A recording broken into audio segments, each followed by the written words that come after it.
Hi, Willingdon. My name is Mark, and I am one of the youth pastors at the church.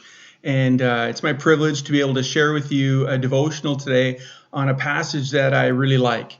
I don't know about you, but I love it when things are simplified.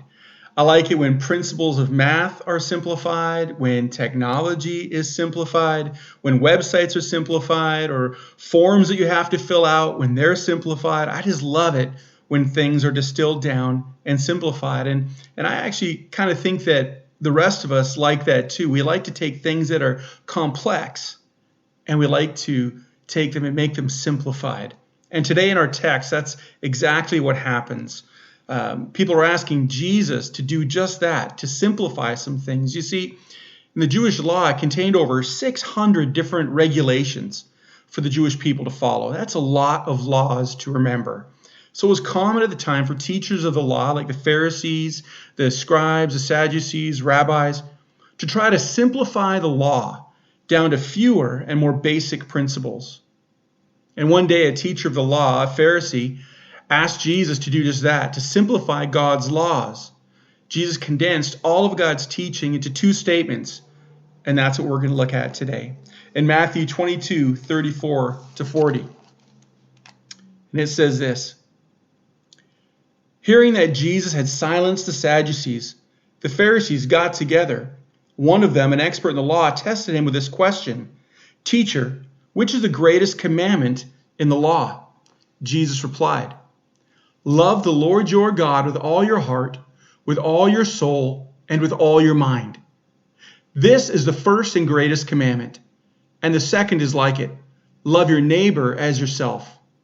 All the law and the prophets hang on these two commandments. Jesus sums everything up in two commandments. If you distill everything down about faith and following Jesus down to its core, you get two things: love God and love people. Something I like to call logolope. It sounds Greek, but it's not Greek at all. It really isn't. It's just something I like to use to remember it by taking the first two letters of each word. Love God, love people. Logolope. We know from 1 John that God is love.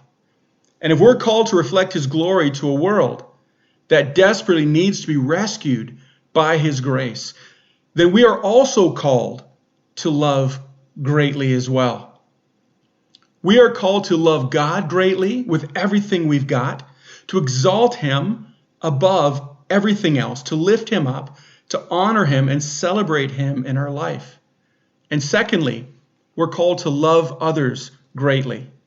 The passage says to love others as ourselves. And I've heard people say that one problem is that we need to learn to love ourselves more so we can love others better. But I think that is just flat out wrong. I think our culture loves itself way too much. We live in a selfish culture. And how do I know this? Because selfishness is something that I have to beat down in my life every day. We aren't called to be selfish. We are called to be selfless. What does selfless love look like?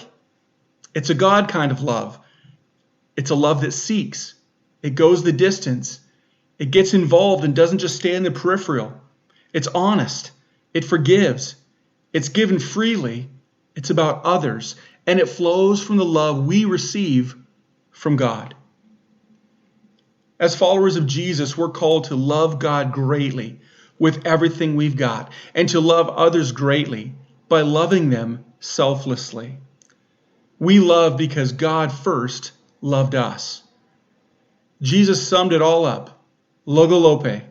Love God and love people. All of the law and the prophets hang on these two commandments. So therefore, today, go and selflessly love God and people today.